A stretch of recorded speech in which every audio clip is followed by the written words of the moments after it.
अपने मन कुछ और, आधो के मन कुछ और. मला म्हणायचं होता आभोगी, झाला शिवरंजनी. चल ना असं तुकोबा आपल्याशी एक संवाद करताय. देवाला भूक कशाची?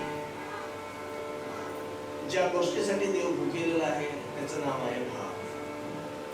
तुम्ही काय देता याला महत्व नाही, तुम्ही किती देता यालाही महत्व नाही, तुम्ही ते कसं देता याला फार महत्व. आणि ते कसं देण्यामध्ये तुमची असणारी त्याच्या चरणाची निष्ठा हे दिसत असते. त्याच्याबद्दल तुमच्या मनात असणारं अतूट प्रेम हे त्याच्यातनं व्यक्त होत असतं. म्हणून महाराजांचं सांगणं आहे की भगवंताशी कुठलं तरी एक नातं जोडा, कुठलं तरी एक नातं जोडा. मुलाचं जोडा, वडिलांचं जोडा, आईचं जोडा, बायकोचं जोडा, मैत्रिणीचं जोडा, म्हणजे सखीचं जोडा, सख्याचं जोडा, आपल्या घरातल्या पिकल्या पानाचा जोडा, आजी आजोबांचा जोडा, अगदी शत्रूचा सुद्धा जोडा. कुठलं तरी एक नातं जोडा आणि जे नातं जोडा ना त्याच्याशी शेवटपर्यंत कायम राहा, त्याच्याशी शेवटपर्यंत कायम राहा. भावाचे अनेक प्रकार आहेत. त्या भावातला सगळ्यात महत्वाचा म्हणजे सख्य भाव. सख्य तुम्ही त्याच्याकडे कुठल्या नजरेने जाताय, कुठल्या नजरेने पाहताय आणि त्या असणाऱ्या गोष्टीशी तुम्ही किती प्रामाणिक राहताय याला फार महत्व. तुम्ही त्याची, तू माझी आई आहेस आणि मी तुझा लेकरू आहे या नजरेने पाहत असाल तर खरंच आपण आपल्या आईच्या बरोबर जसा व्यवहार करू तसा व्यवहार त्याच्या बरोबर करतो का आपण? आपल्या मनाला विचारा. हा माझा वडील आहे आणि मी त्याचा मुलगा आहे. वडीलकीच्या नात्याने तुम्ही तुमच्या वडिलांच्या समोर जसा त्यांचा आदर राखाल किंवा त्या वडिलांच्या समोर तुम्ही जसे वागाल तसे तुम्ही याच्या समोर वागाल.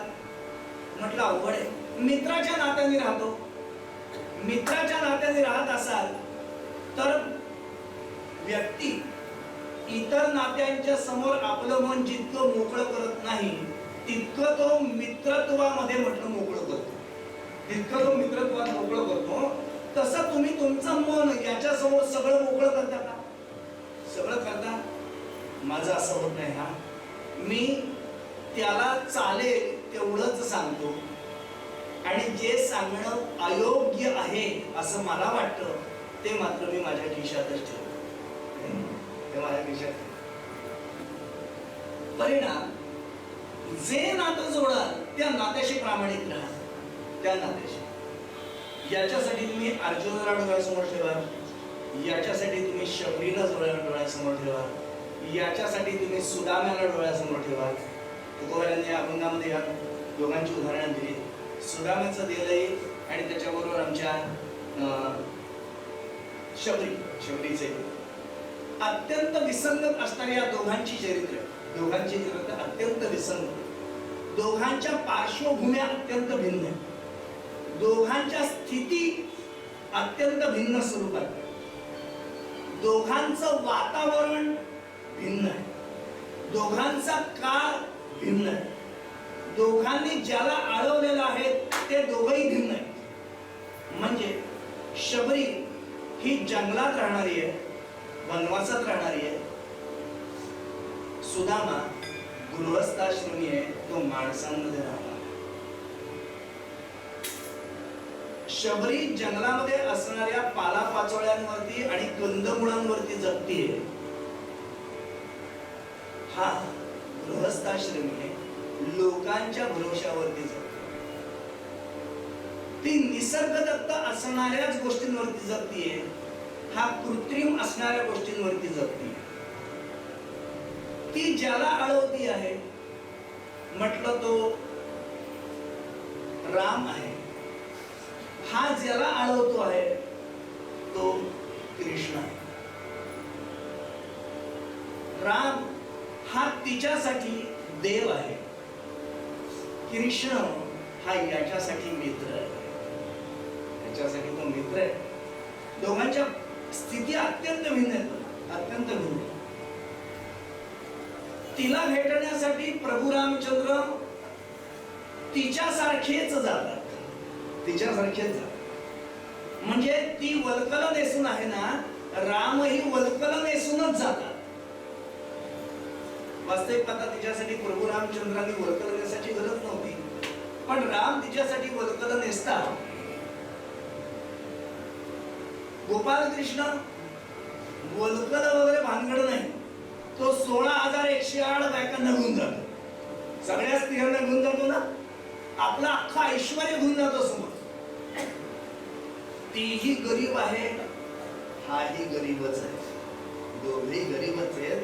आणि दोघं ज्याला अडवत आहेत तो गरीब नवाज आहे, तो गरीब नवाज आहे. दोघांची स्थिती तीच आहे. पण प्रभू रामचंद्र तिच्याकडे गेल्यानंतर ती रामाला निसर्गदत्त फळ देते. हा त्याच्याकडे गेल्यानंतर कृत्रिम पोहा देतोय. पोहा कृत्रिम आहे ना, पण तांदूळ हा निसर्गदत्त आहे. तांदूळावरती प्रक्रिया नसते, पोहा करण्यासाठी प्रक्रिया आहे. पूर्वीच्या वेळी आपण सांगितलं की कांडण नावाचा जो विषय, त्या कांडणामध्ये पोहा तयार केला जातो, तो कृत्रिम आहे. आता आपल्याकडे पोह्याच्या जागेवरती बासमती तांदूळ आलेला आहे. काय असतं ते? एवढासा असणारा तांदूळ एवढा मोठा होतो कसा? प्रक्रिया आहे ती. त्याला पाण्यात भिजवला जातो, तो मशीन मधनं काढून त्याला लंबुळका केला जातो, प्रक्रिया आहे ती. आता फक्त त्याला चपटा करायच्या ऐवजी त्याला गोळ करतात, म्हणून तो तांदूळ चपटा झाला की म्हटलं पोहा. त्यांनी कृत्रिम दिलंय, हिने निसर्गदत्त दिलं. संतुष्टता दोघांनी दिलेल्यामध्ये आहेच आहे. तू हे का दिलं असं त्याने पण विचारलं नाही आणि ह्यानी पण विचारलेलं आहे. त्याने पुष्ट करून दिलेलं आहे, तिने पुष्ट करून दिलेलं आहे, यांनी अस्वच्छ करून दिलेलं आहे.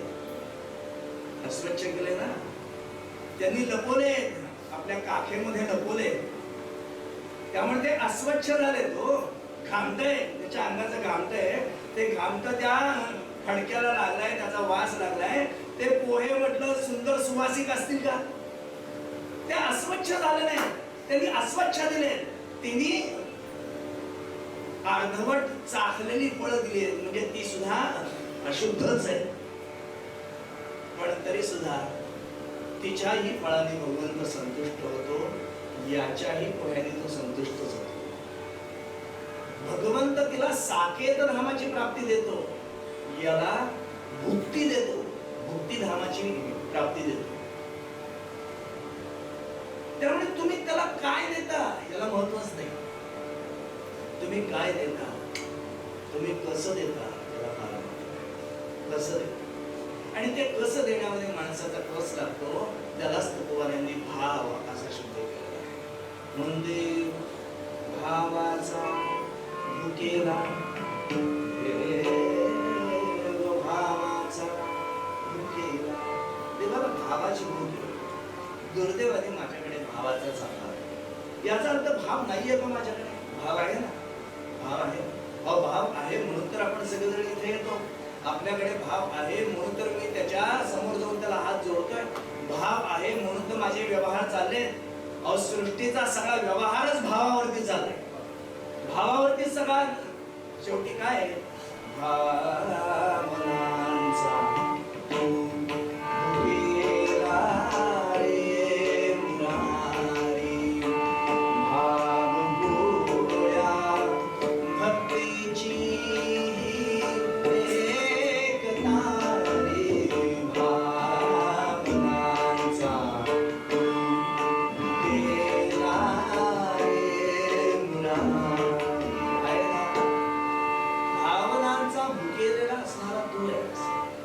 महाराजांनी शब्द केला,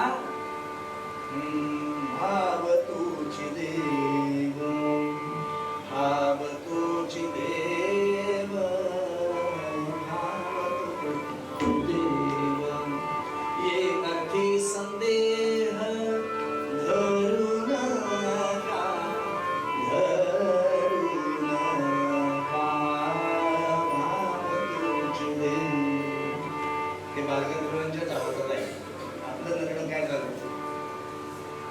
भाव तोच देव.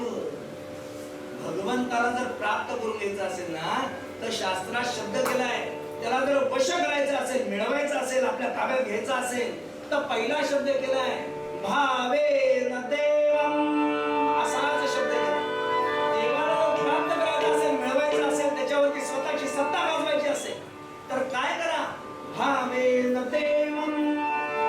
देवाला मिळवण्यासाठी फक्त भावच लागतो, दुसरं काही लागतच नाही, भावच लागतो. तो भाव कुठल्या स्वरूपात आहे, कसा आहे, काय आहे नाही. तुकोबारायांनी त्या भावाची उत्पत्ती करताना किंवा त्या भावाचं विश्लेषण करताना शब्द केला, भाव कसा असला पाहिजे. भाव नाही असं नाही, भाव आहेच आहे, पण तो कमी जास्त प्रमाणामध्ये, ज्या प्रमाणामध्ये तो असला पाहिजे त्या प्रमाणामध्ये तो सापडत नाही, त्या प्रमाणात सापडत नाही.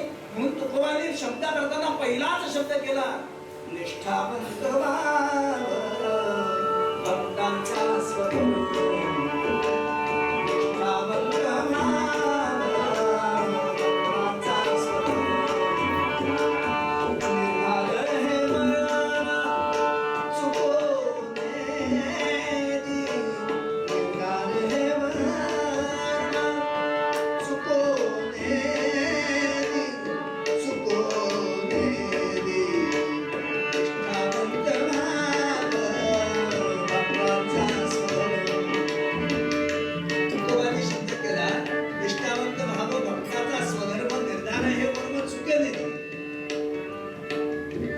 पहिलाच शब्द केला निष्ठायुक्त असणार प्रेम आहे का.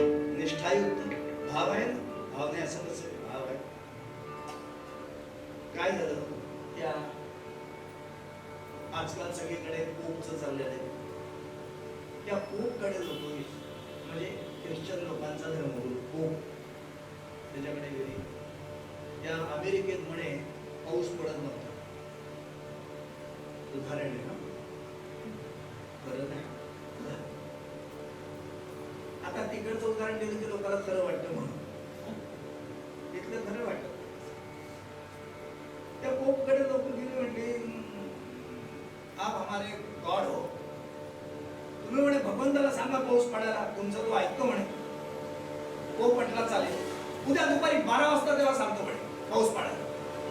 उद्या दुपारी 12 वाजता सांगतो पाऊस पडा. नक्की, अगदी नक्की. आणि मी सांगितलं की तो पाऊस पडणारच, नक्की, अगदी नक्की. दुसऱ्या दिवशी सगळी माणसं दुपारी 12ला 5 मिनिटं कमी असताना तिथं हजर. तोही बाहेर आला, सगळ्या उघड्या पटांगणामध्ये सगळी माणसं, तो पोपही त्याच्यात. आणि त्यांनी त्या आकाशाकडे बघून त्या भगवंताला ओ लॉर्ड करून ती हाक मार. म्हणे काय या सगळ्या लोकांना पाऊस हवाय, लवकर पाऊस पाड. मी त्यांना सांगितले 12 वाजता तू येणार आहेस म्हणून, पाऊस पाड, असं त्याला हाक मारली त्यांनी. लोक सगळी आकाशाकडे बघताय, 12 वाजले, ते बघणं काही पडेना, ढग सुद्धा दिसेना, पाऊस नाही. असेल एखाद्या रस्त्यात ढग आणण्यासारखा उशीर झाला असेल, 12वर 12:30 झाले, 1 वाजला, 2 वाजले, पावसाचं नाव नाही. शेवटी लोक म्हटले म्हटलं तर ते पाऊस पडणार आहे, म्हणजे पाऊस पडणार नाही म्हणे. 2 झाले, 12 वरती 2 नाही म्हणे, तो पाऊस पाडणारच होता म्हणे. मी वरती बघत होतो, तो माझ्याशी बोलत होता म्हणे. म्हटलं मग पाऊस का नाही पडला. त्यांनी मला विचारलं की मी पाऊस पडतो इथं, पण म्हटलं इथं छत्र्या किती लोकांनी आणल्या जरा विचार. पाऊस पडला तर आपण भिजू म्हणून किती लोकांनी छत्र्या आणल्या. निष्ठा नाहीये का. निष्ठा नाही असं नाहीये, पण माझी निष्ठा आहे ना ती डळमळीत आहे, डळमळीत निष्ठा. तुटो हे शरीर फुटो हे मस्तक, निष्ठा अशीच असली पाहिजे.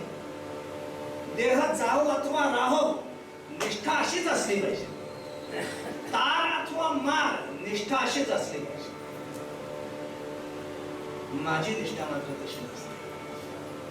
त्यामुळे मी भगवंताशी नातं जोडतो, पण त्या नात्याशी मी प्रामाणिक राहतो असं नाही. याचा परिणाम मी भगवंताला अर्पण करत नाही का, अर्पण करतोच. पण अर्पण केल्यानंतर अपेक्षित असणारं फळ मिळतं का, तर उत्तर आहे मिळत नाही. का नाही मिळत. त्याचं कारण एकच आहे की त्याला अपेक्षित असणारी भूक कमी भागवत नाही. काय लागतंय देवाला? काय लागतंय? पैसा अडका सोनं आणणं घरदार बायका पोरं याच्यातलं काय लागतंय? भौतिक जीवनातलं काय लागतंय त्याला? भौतिक जीवनातलं भगवंताला याच्यातलं काही नकोच आहे, काही नकोच आहे. त्याला 10 खारकाणी एक नारळ एवढंच लागतं. माणसं नेमकं तेवढंच द्यायचं सोडतात आणि बाकी सगळं देतात. 10 खारका म्हणजे 10 बोलतं, एक नारळ म्हणजे एक टाळतं, एवढंच लागतं.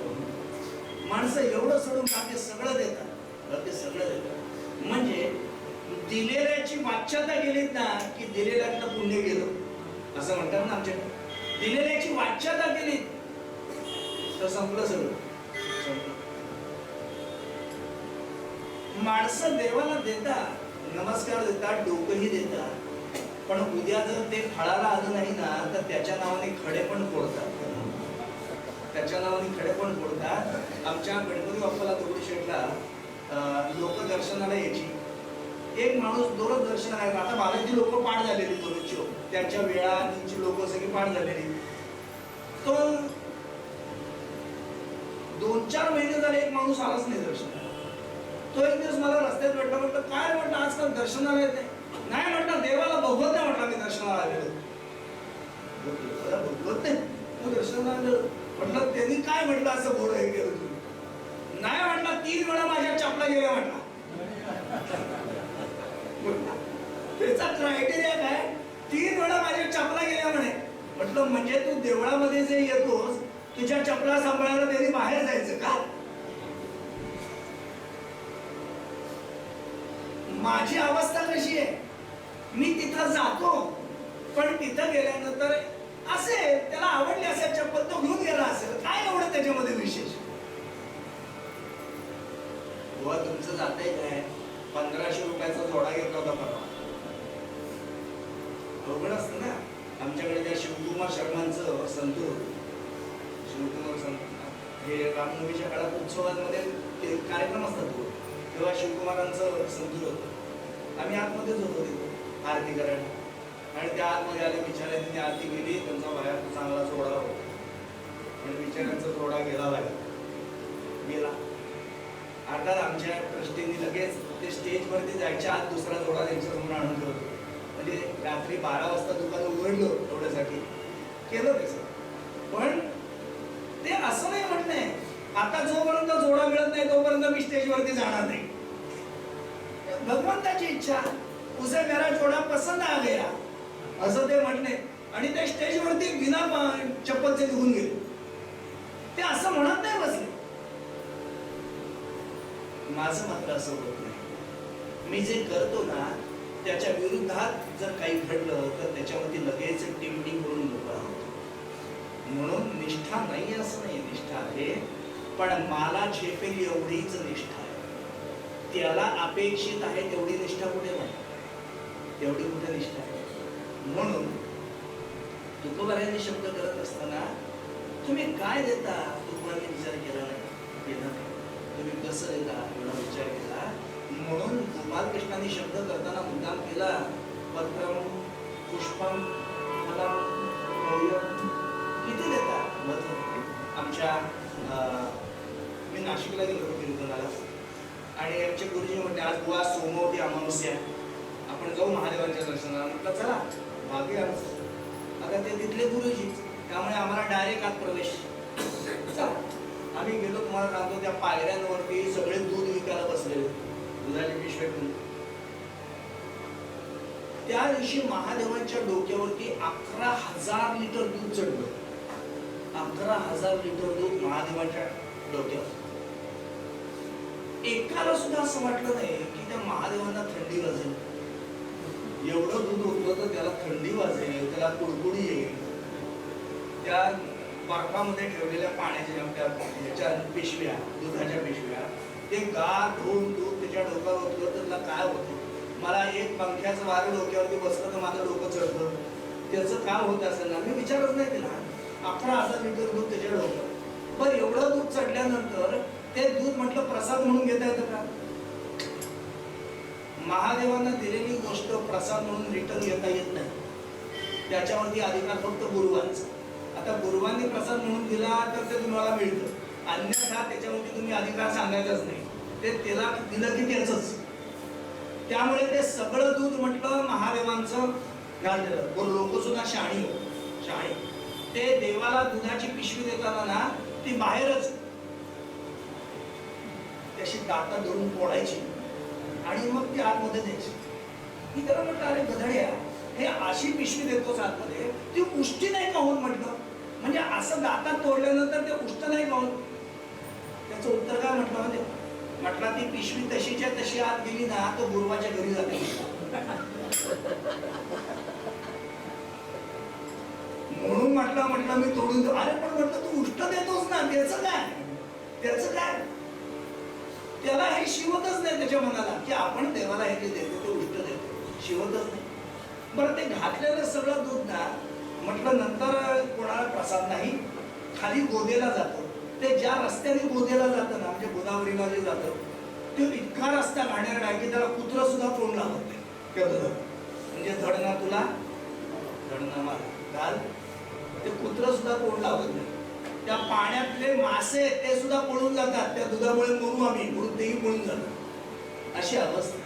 खरंच देवाला गरज आहे त्याची, खरंच गरज. महादेवाला 3 गोष्टींची गरज लक्षात. 3च गोष्ट. मुठभर चावल, मुठभर चावल भर जल लोटा, मुठभर चावल भर जल लोटा, चाहे बेल की पान, शिवजी शंकर भोलानाथ, शिवजी शंकर भोलानाथ, शिवजी शंकर भोलानाथ. मुठभर चावल, अरे काय लागतं त्याला? 1 मुठभर तांदूळ, 1 तांब्यावर पाणी आणि चाहे बेल की पान, 1 बेलाचं पान, एवढंच त्याला लागते. आमच्याकडे आता श्रावण महिना आलाच आहे. आमच्याकडे काय त्या शिवामुठ वाहतात है ना, नाही का? इकडे या वर्गाला सगळं माहिती शिवामुठ. अहो काय तांदूळ, मुठभर तांदूळ घालायचा. बुवा काय लागते त्याला? 1 मुठभर तांदूळ, शिवामुठ, 1 बेलाचं पान. बुवा आमचा नियम, आम्ही श्रावणामध्ये दर सोमवारी 1.25 लाख बेल घालतो. म्हटलं बरोबर आहे, तो आतमध्ये गुरुमधून गेला तरी आता आम्ही 1.25 लाख बेल घालतो. विचार करतच नाही, विचार आहे. खरंच लागतं त्याला 1.25 लाख बेल, खरंच लागतं. अहो केवढं पाणी त्याच्या डोक्यावरती होतच बसतात. बाप रे बाप, कळशाच्या कळशा, त्या दुधाच्या पिशव्याच्या पिशव्या होतच बसतात. खरंच लागतं त्याला एवढं. त्या महादेवांनी मागितलं एवढं तुमच्याकडे काय आहे? मी अर्थच नाही ना समजून दे. मुठभर चावल, 1 तांब्यावर पाणी आणि चाहे बेल की पान, बस. अरे गाड खुश, म्हणाल ते द्यायला बसलाय, म्हणाल ते द्या. मुठभर चावल म्हणजे काय? मुठभर तांदूळ म्हणजे काय? देवाला जेव्हा द्यायचं असतं तेव्हा तांदूळ देतात का? देवाला जेव्हा देतात तेव्हा तांदूळ देतात. जेव्हा त्याच तांदूळाला देवायचं द्यायचं असतं तेव्हा त्याला अक्षत म्हणतात. देवाला अक्षत वाहतात, ते तांदूळ नाही वाहत. असतं तांदूळच, पण देवाला देताना त्याची होती अक्षत. बरोबर? देवाला अक्षत द्यायची असते. आमच्याकडे अक्षत देण्याची प्रथा आहे. कुठे देतात आपल्याकडे अक्षत? लग्नामध्ये अक्षत देतात आहे की? कुठे देतात लग्नाची अक्षत? तुमच्याकडे कुठे देतात मला माहिती नाही, पण आमच्याकडे प्रथा आहे लग्नाची अक्षत देण्याची. कुठे देतात? घरी येऊन नवरा बायको घरी येतात, नाकामध्ये मध अडकवती, ती डोक्यावरती पदर, पत्रिका काढायची, त्याच्यावरती अक्षत ठेवायची आणि मग ती पत्रिका समोरच्या हातात द्यायची. आमचे ते श्री गुरु आमचे चिरंजीव अमुक अमुक यांचा शुभविवाह करण्याचे योग्य आहे, तेव्हा आपण सगळ्यांनी सहपरिवार येण्याचे. हे सगळं त्या पत्रिकेत लिहिलंय का? पण देणाऱ्यांनी हे नक्की समजून चालले, ज्यांना मी पत्रिका देतोय ते अडाणी आहेत, त्यांना वाचता येत नाही. तेव्हा या पत्रिकेत कळलं. अरे मग गदड्या, ह्याच्या लिहिलेलं जर सगळं तू बोलणार असेल तर मग पत्रिका देतो कशाला ना? पण सगळं त्या पत्रिकेत लिहिलेलं सगळं तोंडाने बडबडून दाखवतो आणि वरती पत्रिका देतो. काय म्हणावं त्याला? पण ती अक्षर आमच्याकडे तिथं देतात.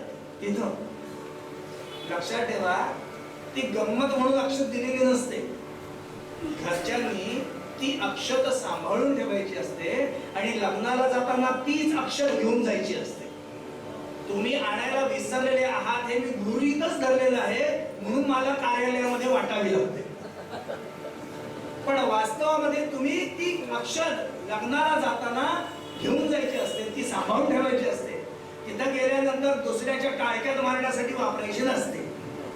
ती अक्षत लग्न झाल्यानंतर दोघं जण प्रेझेंट पाकिट घ्यायला बसतात ना, म्हटलं त्यांच्या असणाऱ्या उपरण्यामध्ये मुलाकडच्यानी मुलाला, मुलीकडच्यानी मुलीला अक्षत द्यायची. अक्षतेच्या मार्फत तुम्ही तुमचे आशीर्वाद त्यांना देत असता. अक्षतांच्या मार्फत तुम्ही आशीर्वाद देत असता. आणि माझ्या मते तरी कोणी असा आशीर्वाद देत नाही तसं वाटतं बघा. असं कोणी आशीर्वाद देत एक वेळ चांगला आशीर्वाद देणार नाही, पण वाईट आशीर्वाद देतो नाही. त्यामुळे या दोघांनी ते प्राप्त झालेले तांदूळ ते घरी जाऊन धुवायचे असतात आणि त्याचा भात करून फक्त दोघांनीच खायचा असतो. याचा परिणाम त्यांच्या उदरात येणारा जो जीव आहे ना, तो जन्माला आल्यानंतर कधी म्हणत नाही भेळ गोली मार भेची भेट, ते म्हणतच नाही तो. का? कारण सगळ्या सद्वासनांचं प्रतीक म्हणजे ते पोरग जन्माला आलेलं असतं. त्याच्याकडे वाईट वासना येतीलच कशा? वाईट विचार, केवढा बारीक विचार आहे आमच्याकडचा अक्षतांचा. भगवंताला अक्षत व्हायची, कशी व्हायची आहे? मूढवर. मराठीमध्ये म्हण आहे, झाकली मूठ सव्वा लाखाची आहे ना. आतमध्ये किती अक्षत आहे तुम्हाला माहिती का? मला माहिती आहे. फक्त मलाच माहिती आहे माझ्या मुठीमध्ये किती अक्षत आहे. आणि ज्याला मी ती देणार आहे त्यालाच माहिती आहे की यांनी मला किती अक्षत दिलेले, त्यालाच माहिती. अक्षत म्हणजे काय? क्षत न पावलेला तांदूळ. क्षत न पावलेला, चारित्र्य रूपी असणारा हा तांदूळ जन्माला आल्यापासून मरेस्तवर चारित्र्य संपन्न असणारा हा तांदूळ देह नावाचा भगवंताला अर्पण करायचा आहे. वा, एवढा देह मुठीत बसायचा कसा? मुठीत याचा अर्थ वाहिलेलं दुसऱ्याला सांगू नका. चारित्र्य संपन्न जीवन भगवंताला अर्पण करू नका. दुसऱ्याला सांगायला जाऊ नका आम्ही आमचं आयुष्य भगवंताला वाहिलं नका. कुठल्याही संतांनी कुठेही पाठी लिहिलेली नाही आम्ही आमचं आयुष्य भगवंताला अर्पण केलं, पाठी लिहिलेली नाही. एक तांब्यावर पाणी, माणसाचं मस्तक, या मस्तकाला जलकुंभ असं म्हणतात. कुंभ अशी सवय आहे मस्तकाला. आणि काय ते 12 वर्षांनी एकदा कुंभ मेळा असतो ना, म्हणजे जे ज्ञानी लोक आहेत त्या ज्ञानी लोकांचं एकत्र आल्यामुळे काय म्हणतात त्याला, ज्ञानाचं आंदोलन होतात आणि त्याच्यातनं सार बाहेर पडत असतं की जे अमृतासारखं शाश्वत असतं. म्हणून तो ज्ञानाचा कुंभ आहे. या ज्ञानाच्या कुंभामध्ये अमृत साठलेलं आहे. त्या अमृताचा कुंभ भगवंताला अर्पण करा, म्हणजे स्वतःची अक्कल भगवंताला अर्पण करा. कुंभ अर्पण करा म्हणजे अक्कल अर्पण करा. मी काय म्हणतोय, मला काय वाटतंय, नाही असं केलं तर चालेल का? हे शब्दप्रयोग तिथं राहत नाही. हे शब्दप्रयोग तिथं नाही. मग मी आत्ता करायच्या ऐवजी नंतर केलं तर चालेल का? नाही, आता मला ना जरा वेळ कमी आहे. नाही, हे शब्दप्रयोग तिथं नसतातच. त्यांनी सांगितलं हे कर म्हटलं की ते करायचंच. तिथं स्वतःची अक्कल चालवायचीच नाही. तिथं डोकं अर्पण करून टाकायचं असतं, बुद्धी अर्पण करायची. तो जीवन संपूर्ण. आणि तिसरं चार हे बेल, एक बेलाचं पान अर्पण करा. बस काय पाहिजे?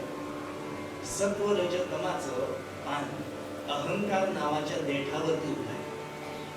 हे अहंकार नावाच्या देठाला असणारं सत्व रजतमाचं पान भगवंताला अर्पण केलं, तुमचं शिल्लक काय राहिलं?